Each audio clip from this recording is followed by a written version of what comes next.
Morning. You've probably seen up on Instagram over the last few weeks, I've been posting a lot about a podcast series that I launched along with two of my very good mates, Jono and Tommy, a few weeks ago. It's based on a project that Jono embarked on about 10 years ago called Sketchplanations, and each week we take one of his sketches and we talk about it in our podcast. We've just released episode number 7 on the difference between fungible and non-fungible goods.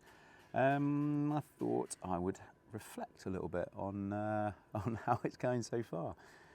The first thing I was going to say is that my main driver for starting this podcast in the first place was basically my love of radio. Now, I work in TV, but my true love is radio. I absolutely love it. I have it on all the time. I've been obsessed with it since I was about 8 years old. Talk radio, I absolutely love it. And I love the podcasts that I choose to listen to. I just completely immerse myself in them. I just love it. So the podcast was a means of me being able to, I guess, scratch the itch of wanting to be more involved in radio for the time being anyway. Also, Jono and Tommy aren't as used to doing this kind of thing as I am, and they've been absolutely brilliant. I don't know if you've been listening to the podcast. Hopefully you have.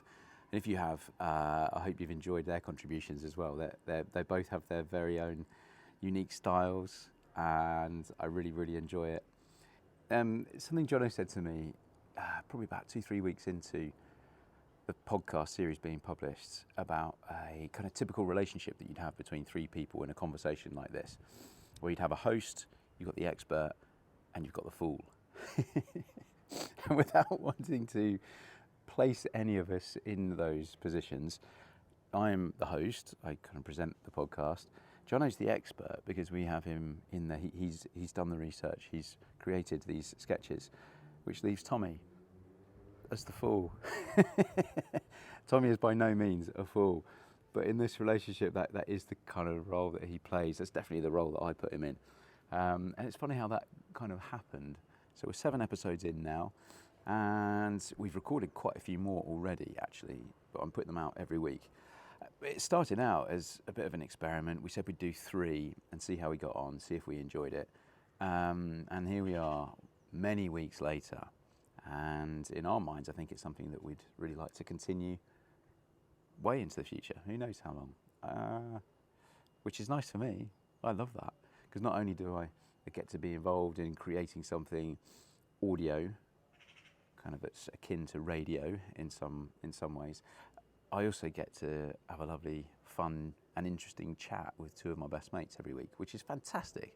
It's lovely. We set aside a time, one evening each week, and we have a chat. It's kind of at the end of the day when kind of, for the guys, they've put their kids to bed, everything's kind of calmed down, and we come online.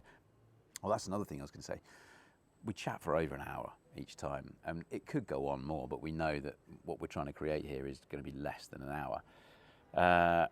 And then there's quite a bit of editing for me because we like to get the bulk of the podcast down to about half an hour, 35 minutes. Then we invite listener comments in as well, which we edit in later, which brings the podcast up to around 40 minutes typically, which I think is nice for what we're doing.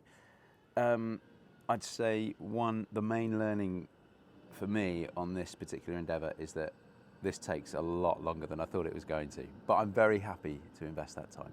Anyway, I hope you're enjoying it if you have been listening till now. If you haven't been listening, maybe give it a shot. And if you do enjoy it, tell your friends and family, because we're really trying to build a lovely little podcast listening community. That's a plane overhead, so I'll let you go. Enjoy your day. Cheers. Cheers. Do you say cheers with a coffee? Go well.